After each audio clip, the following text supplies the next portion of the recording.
Hey, I've worked all my life for my money. Now it's time for my money to go to work for me. Mm-hmm. So most naturally, the number one question that we get is what? Are we going to be okay? Yeah. Am I going to be okay? Am I going to be okay? Yeah. Because the number one fear is running out of money. That's exactly right.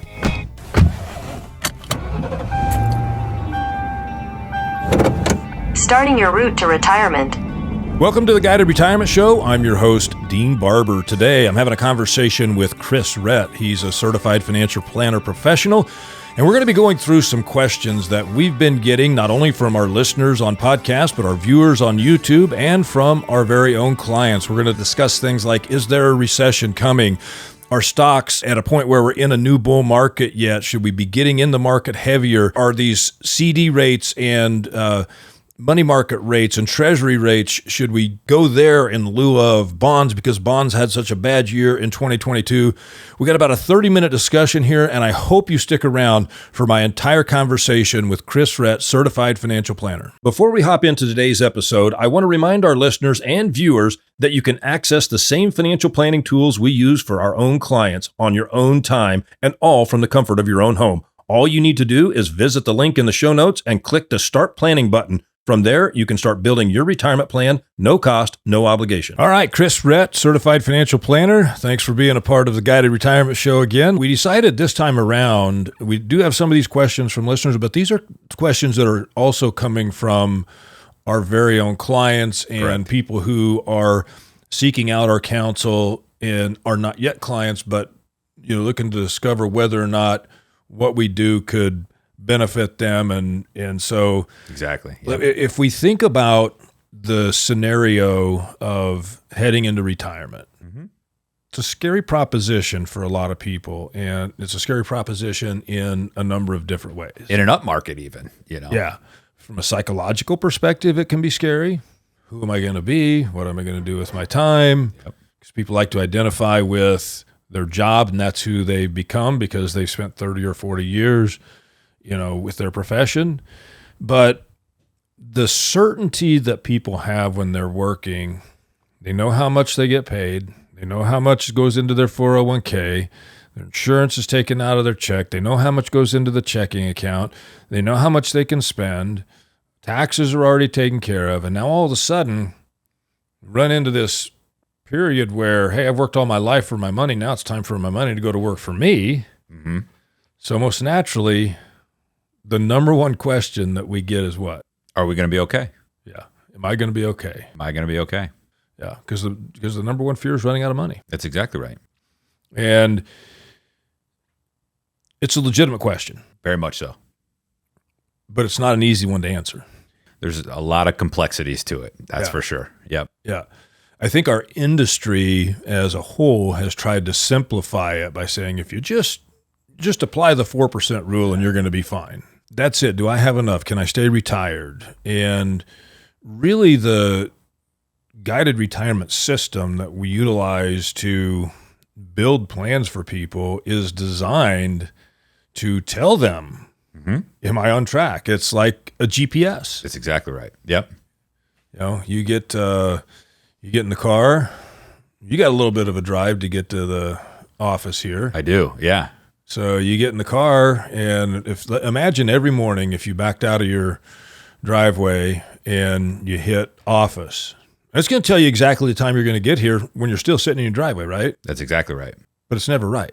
It's never right, and the drive, the commute is never the same 2 days in a row. Correct.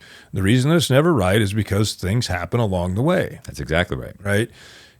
But as things happen along the way, your GPS updates, and it gives you a new time of arrival. Yep. So that gives you a sense of, okay, I'll get there maybe at 5 minutes later. Oh, traffic is light today. I'm going to be 5 minutes early. Yep. Or there's construction, or there's a detour, or what have you. But I think we've all heard it at one point or another, the recalculating. Right. Recalculating. Right. So that's what the guided retirement system does to answer this question: am I okay?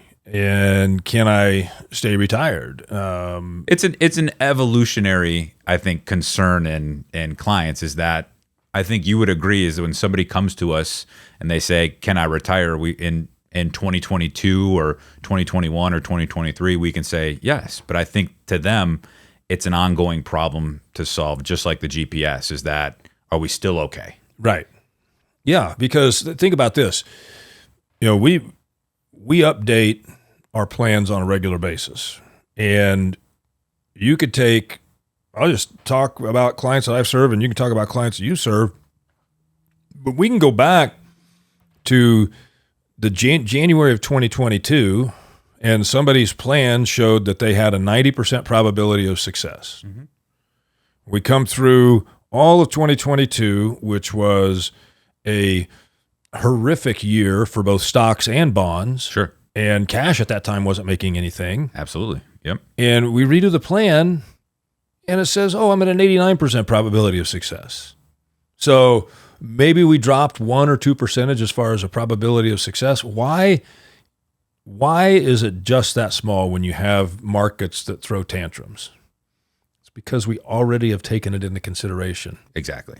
Right? The plan, as it's built, takes into consideration that we could have poor market conditions at any time in our retirement. That's exactly right. And that's what clients and listeners should be doing, is that if they're not, they should be, is that's where the 4% rule kind of runs into problems, is that if it's not a straight shot to retirement, which it won't be, right? These should have already been accounted for. We should be, or at least the listeners and other advisors should be looking at times of high inflation, right? Times of volatility, times where cash, and we'll talk about it later, is that, money to be made with low risk investments. Right. So the question, are we okay, generally gets followed up with, we had a bad year in 2022. Do I need to adjust my spending? Correct. Okay. Right. And that's where, again, the plan exactly comes in. And I think here's what happens. Sometimes people don't even ask that question. They just don't do it. Yeah, exactly. Oh, honey, we can't afford this, or we better not take that vacation this year. The value of our accounts went down. So, no, you can't get that new car, or no, you can't spend that much money on grandkids' birthdays. Or when the reality is, when we built that plan, we built it to spend the money, and we took into consideration all these. We took into consideration inflation. We took into consideration poor market conditions. So you answer that question by rerunning the plan. Mm-hmm. In every single conversation that I've had here with clients in 2023, I lead off every conversation with, inflation is real. Mm-hmm. Go to the grocery store. See it. Right? You feel it. It's big time. Go to the gas station. Go to the gas. Inflation is here. So if you're not asking me for a raise, if you're not asking me to increase your withdrawal so that you can continue the same standard of living, what are you cutting back on? Right. And why? And what are you not telling us you're cutting back on? Right. Because you don't need to. Look, the plan still shows that you can have that raise. Mm-hmm. Okay? And I think that's one of the saddest things that I see is people in retirement living like they're broke when they don't have to. That's exactly right. Because I always say inflation isn't something that causes people to go broke, but it causes people to live like they're broke. That's exactly right. And when they could otherwise live the retirement that they always dreamed of when they were working and saving and building the wealth to enjoy it. Right. So it's a legitimate question. Should I adjust my spending? And sometimes we have to deliver the news that, yes, you do need to adjust your spending, especially those plans that were marginal, but people wanted to retire so bad. Those are the people that have the highest probability that they may have to adjust their spending. Well, and I think there's degrees of cutting back too. I think, you and I run it very similar, is we draw the pie in the sky retirement, right? As we say, hey, if you could have everything you ever dreamed for retirement, what would that look like? Right. And then scale that back down along the way and say, okay, yeah, maybe 3 vacations this year isn't doable, but maybe 2 vacations. Right. If we need to cut back any vacations at all. Right. So then when it comes to, do I need to adjust my spending, there's also a question of, where should I be spending from? Well, I think to kind of close the loop too, before we move on, is I think it's important that if you're considering, do I need to cut back my spending, is have a conversation with your advisor. At least bring them part of that conversation. Oh, for sure. Because don't just silently, what a lot of clients that we've seen all across the years in good markets and down markets is just silently cut back on spending. Don't bring it up, is that's what your advisor is there for, to advise you, and more times in bad times than good. Right. Yeah. So I always ask the question, because we don't see our clients' bank accounts, obviously, but all right, tell me what's going on in your bank account. Where are you sitting? Correct. It's growing, Dean. I'm like, why? Exactly. Yep. So let's talk about what you want to do. Let's go spend some of that money. That's exactly. And again, if gas prices increase, they're going to increase, I can't afford to go see my kids because gas went up by $1 a gallon. Come on. Yep. Right. I get that from my mom. Right. Right. Or it's a grandparent that was through the Depression, and it's save every penny, right. Is that there's balances to it. Right. So don't silently sacrifice. Make sure you're having that constructive conversation with your advisor. Right. So we're talking about 8 questions that we're getting from our clients and prospective clients today. Number 1, are we going to be okay? Yeah. Number 2, do I need to adjust my spending? Number 3, Chris, is where should I be spending from? Well, and that's a legit question, right? Mm-hmm. Where should I be spending from? And that's where we get our CPAs involved. Exactly. Because which tax bucket you spend from dictates how much money you're going to send off to the government. Exactly. If we can keep the government out of your pocket to any degree possible, it takes pressure off the portfolio. So that's where the CPA comes in, sits down with the certified financial planner and says, here's the best spending strategy.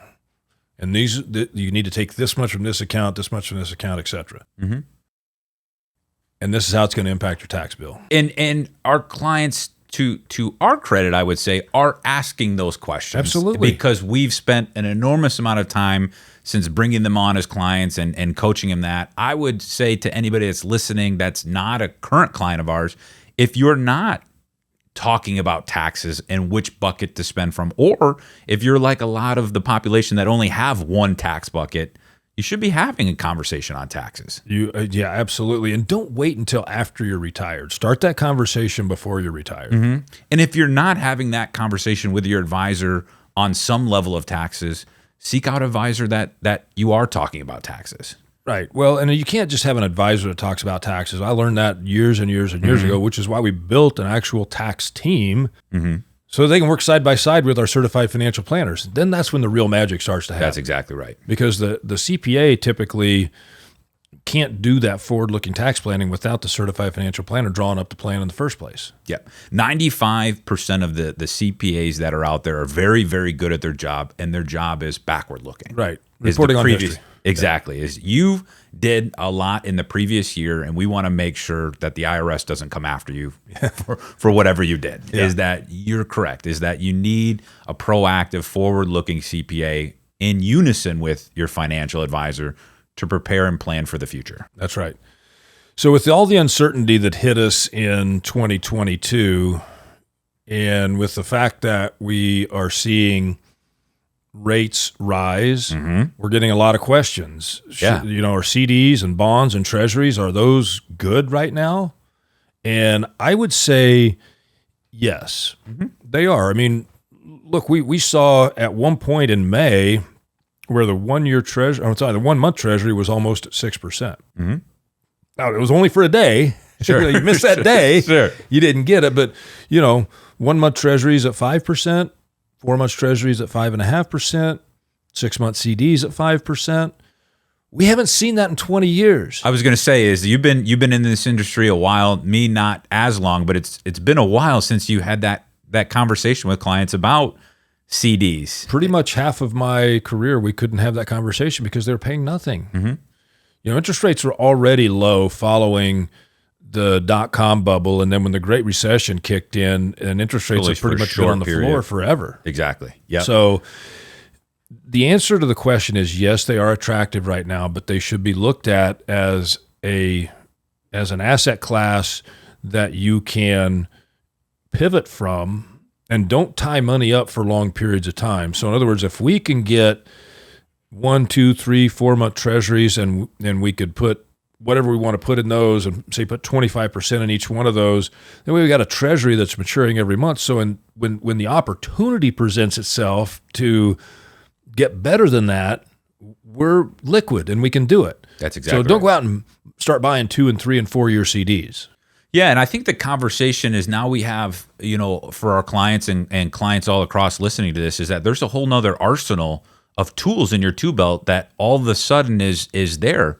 Because we've always had the conversation of protection, and it always usually involved cash. And what's the downside of cash is it doesn't do anything. But now money market accounts, the right ones, are high 4%. Exactly. So now we can wait out any potential volatility while earning money and combating inflation at the same time. Yeah, that's right. So when you start talking about our CDs, bonds, and treasuries, good investments right now, there's kind of 2 other follow-ons. Is what's happening in the first 5 months of this year indicative of what the rest of the year is going to look like? Are we in for a new bull market here, and is it time to get back in the market if I'm out, or is there a recession coming? Sure. Okay, and all 3 of those things, our CDs, treasuries, good investments, and bonds, and is there a recession coming, or is it time to get back into the equity markets? Those all are intertwined. Mm-hmm. So if we look at the broad market as measured by the S&P 500, that index as we speak is up a little over 9% this year. Yeah. But there are 6 stocks out of the S&P 500 that make up 120% of that return. So, and it's Microsoft, it's Apple, it's the known suspects, yes, NVIDIA. NVIDIA, Tesla. So it's a handful of stocks that are driving the entire market. The broad market as a whole, the rest of the market is really still in negative territory this year. Exactly. And a lot of technology stocks have really popped this year due to all the hype around AI. But price to earnings ratios on a lot of those technology stocks are through the roof. Mm-hmm. They're way too high right now. And which we saw that conversation fourth quarter 2021. Right. And we have a very steeply inverted yield curve, which means that we talked about the 1-month treasury and the 2-month and 3-month, where those are at in the 5 to 5.5% range. The 10-year treasury is sitting at 3.7. Exactly. It should be just the opposite. The 10-year treasury should be higher than the short-term treasuries. That's typically a sign that there's signs for good, strong economic growth ahead. Anytime you see that get inverted, that means that there's likely trouble on the horizon from an economic perspective. So, is there a recession coming? Probably. And that's the thing, is that clients always like to ask us the pointed questions. Is there a recession coming? And what we like to say is that the likelihood of one happening is more than the likelihood of one not happening. Right. And you could say that over the course of the next 9 to 12 months, the likelihood that we have a recession versus we don't, the odds are in favor of having a recession. Exactly. So this is a time where really, think about this. If we have a recession, what does the Fed have to do with interest rates?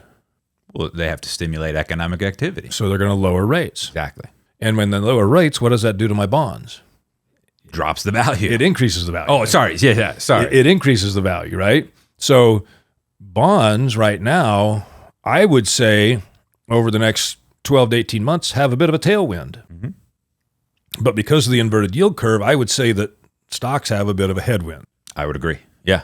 So if you have a traditional 60-40 portfolio, you might want to flip that over and make it a 40-60 portfolio. In other words, 40% equity, 60% fixed income, because bonds do have more of a tailwind today. Stocks have more of a headwind. And that argument gets louder and louder with what you just said right before, is you can earn real rates of return with these safe investments, which has not been the case for almost 20 years. A long time. So then you go to the question number 5 that we get, which is, how do I fight inflation? Sure. Well, the only way you fight inflation is to earn more than what you spend. And you have to, like, let's say if you're making 5% and you're spending 4% out of your portfolio, you're never going to keep up with inflation. You'll invade your principal. Exactly. Right? So the counter, to start, is the counter argument that we hear a lot is that cash feels safe. It does. Right? I can see it. I can open my bank account and it's there. It's the safest way to go broke. It's exactly right. Yep. Or the safest way to live like you're broke. Exactly. Is banks don't give, aren't, or haven't, they're starting to increase it a little bit, but it's not keeping up with inflation. Long term, you can't keep up with inflation using fixed assets. Correct. Right? You have to have assets that have the ability to appreciate in value over time, i.e. stocks and real estate. Yep. And land. You need to have something that'll appreciate over time. It doesn't do it every year. Obviously, we know that. Real estate prices don't go up every year. Stock prices don't go up every year. But over time, those two asset classes have proven that in the right mix will keep you up with inflation. That's exactly right. And so that good mix of having those, I say, at-risk investments, right, is that risky, I think, is an evolutionary term. I think 100 years ago when you thought of risk, you literally thought that the stock would go to zero and it could go to zero. Right. Is all that we measure risk today is a level of uncertainty. Will this price or go volatility, up? Right? Exactly. Yeah. That's exactly right. So when we say at risk, we don't mean of losing principal entirely, but year over year or month over month or quarter over quarter, there could be volatility. Right. So mixing in, to your point, a great mix of safer investments, these CDs, these treasuries, these bonds, with at risk or a little bit less equity exposure right now would be my preference. Exactly. Yep. Just due to the horizon. Yeah. Now we're getting another question quite a bit, which is, should I be converting to a Roth IRA? In other words, should I convert my traditional IRA to a Roth IRA? And by the way, those of you that are regular listeners of the Guided Retirement Show or viewers on YouTube, go to America's Wealth Management Show and look for, and that's available both on YouTube and your favorite podcast app as well, and look for a conversation that I had with Bud Casper about the pros and cons of converting to a Roth IRA. And there are both pros and cons. Okay, so should you be converting to a Roth IRA and why? Right. In order for me to tell you whether you should be converting to a Roth IRA, I need to have first done the complete financial plan, and then I need to understand the tax impacts both now and in the future of what that Roth conversion did. Correct. Yep. Okay. And it's not always a yes answer. And it depends on your goals. Yeah. Right? Is that it's not always, we are big advocates when it makes sense, but it doesn't always make sense. Or it's not always a client's goal to have tax-free assets. And that's okay too. To your point, it always starts with the plan. Look, if I could have 100% of my money in Roth IRAs, I would have 100% of my money in Roth IRAs because there's no better tax rate than zero. Sure. Okay. And that's what the Roth IRA provides you is zero. But to get money into the Roth IRA, you have to pay some tax. So should you convert? I don't know.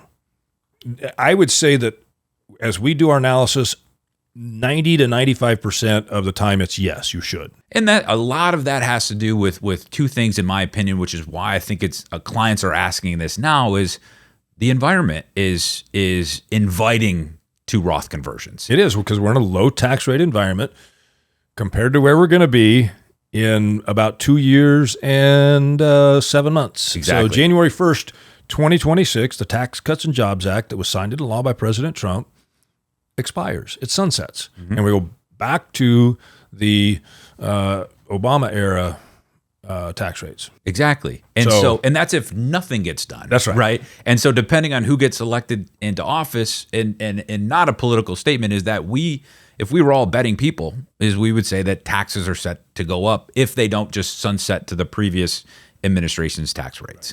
So that would be a compelling reason to convert. Let's say that you're in the 22% bracket and you got another $30,000 left in that 22% bracket. Well, take that $30,000 and convert from your traditional to the Roth, pay it to the 22, because we know in 2026 that's going to be 25. That's exactly. And the 24% is going to be 28. So it's going to cost you more to get it out of the traditional, whether you're spending it or putting it into Roth, in just 2 years and 7 months. So if it makes sense, now's a good time to do it. And not only that, but I think market timing plays a factor in all of it as well, right? If everybody experienced volatility in 2022, the markets, again, we don't have a timestamp on it, more than likely going to come back at some point in the future. Right. When it comes back, would you rather have that come back in a tax-deferred account or a tax-free account? In a tax-free account. Yeah, absolutely. So that's why I think this is a major question that, and that's why we appreciate our clients asking it. Should I still convert in a down market, in a bear market? It's even more advantageous to convert in That's a down exactly market. right. Yep. So I appreciate our clients for asking that. And if you're not asking your advisor that, or your advisor isn't talking about Roth converting in bear markets, they should be.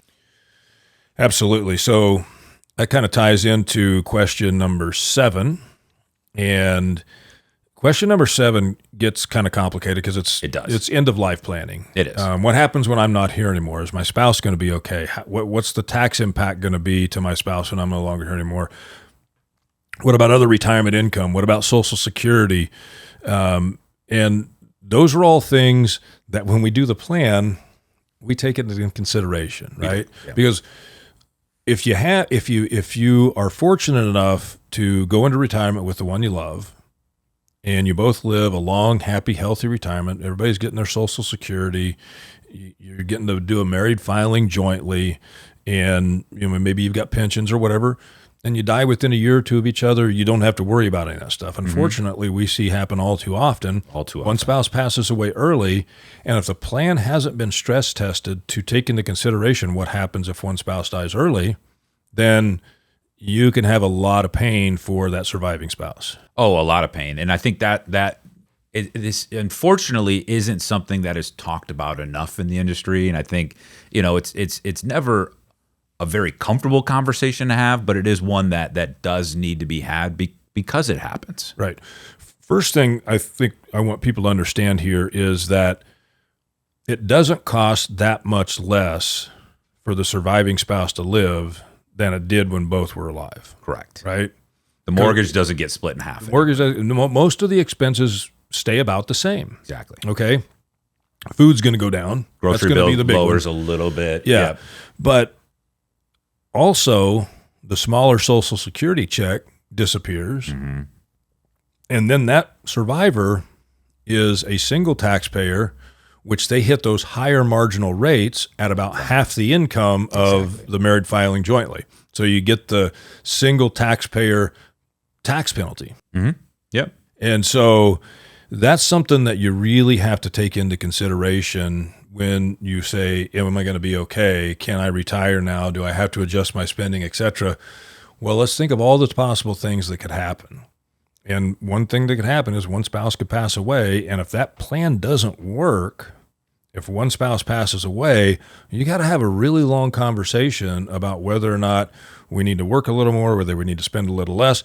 And by the way, doing Roth conversions, Roth conversions can play a big role here, because if that surviving spouse has mainly Roth IRAs, well, then you're going to have tax-free income. That also can go to the same question. Well, if I'm not going to be okay if something happens, if my spouse isn't going to be okay if something happens to me, should I carry life insurance into retirement? Mm-hmm. And the answer in some cases is yes, you should. Absolutely. For nothing of the fact that you're losing a Social Security and you're accelerating through the tax brackets. Yeah. Yep. And then, do I need a trust? Well, I think to backpack through that question just a little bit further is, I know you see it a lot. I know I see it a lot, is how many spouses of DIYers come to us and they have no idea what the plan looks like. Yeah. Yeah.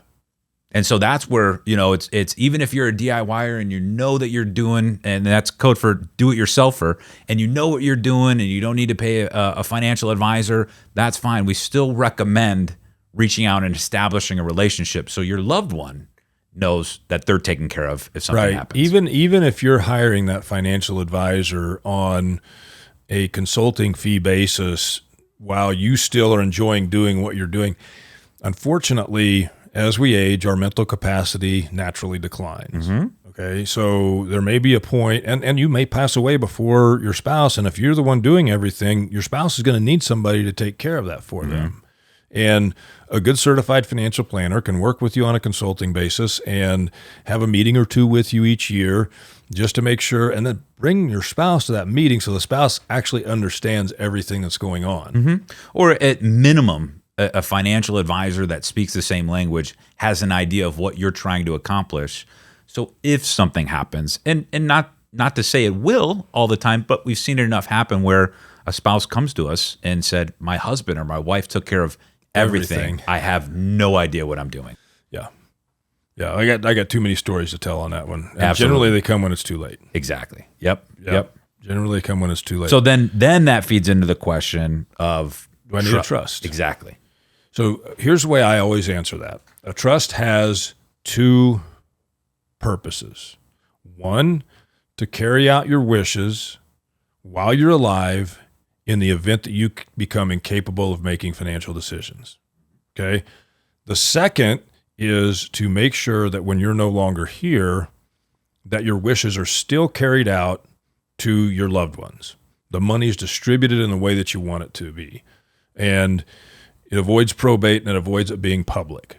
So I would say that anybody that's in retirement that has a reasonable amount of money, as little as even $500,000, most likely needs a trust. Mm-hmm. Most likely does.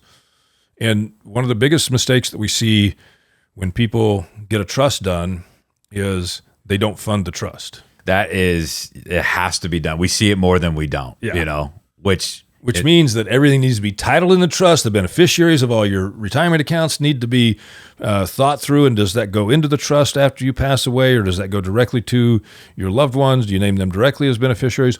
All those things have to be taken into consideration. Absolutely. So for those listeners that aren't aware, what that means is funding the trust is, like you just said, is they went through the process, they hired an attorney, they got everything in order, and then they failed to list the trust as the beneficiary on all those accounts. So number 8 here really comes down to something where I think that it's one of those things where people don't know what they don't know. That's exactly. Okay? Yep. So what am I missing? What am I not asking that I should be asking? Okay? And that's a really big thing. It is. So we did something years ago to help people understand that. We put together this book, and it's called the Retirement Plan Checklist. And this Retirement Plan Checklist is your guide, and there are 30 questions in here that you should be asking and you should know the answers to. So if you don't know what questions you should be asking, get a copy of the Retirement Plan Checklist. That's going to tell you. To me, it educates people to a point where, okay, I didn't even think to ask that. I never even thought about that. And so I think that, these are the main things that we're getting from our prospective clients and our clients today, people that are watching or listening to the Guided Retirement Show or to America's Wealth Management Show. And look, the questions are all out there. Mm-hmm. Educate yourself and don't be afraid to seek out professional help. No, that's exactly right. And because if you're not asking these questions to your advisor, these are questions that you should be asking if you don't know to ask them. So if you're not, reach out to an advisor to ask these. And if you're a DIYer or do-it-yourselfer, go through these questions. And it might open your eyes a little bit to the fact that, look, when you say do-it-yourselfer, I think what a lot of people hear is, I can do my own investing. That's exactly right. Okay, there's a lot of people that have that. Can you do your own taxes? Can you do your own tax planning? Can you do your own estate plan? Can you do your own risk management? I would even extend that, Dean, to say the DIYers have expanded now to not just the Vanguard investments, but also, the turbo taxing.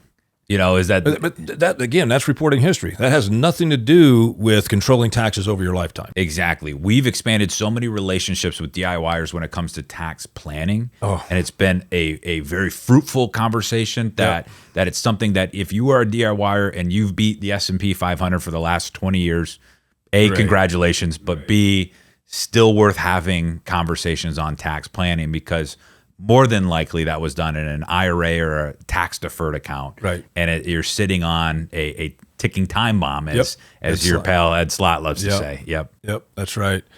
Well, Chris, I certainly appreciate you taking time Thank to you for spend some having time me. with me here on the Guided Retirement Show, and we'll have you back on again in the next season. Thank you so much. You bet. Thanks again for joining us on the Guided Retirement Show. I imagine that a lot of the questions that we're hearing were on your mind as well. I hope that you enjoyed my conversation with Chris Rett, and I hope we helped to answer some of the questions that are on your mind.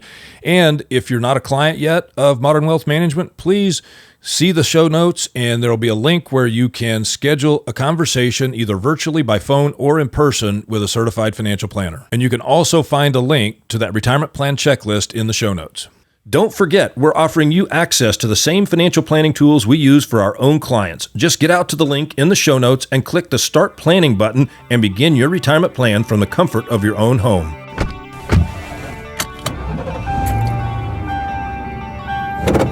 Starting your route to retirement. Thanks for watching. Subscribe here to get the latest from the show. Also, be sure to leave a comment and share this episode with your friends. Investment advisory services offered through Modern Wealth Management, LLC, an SEC-registered investment advisor.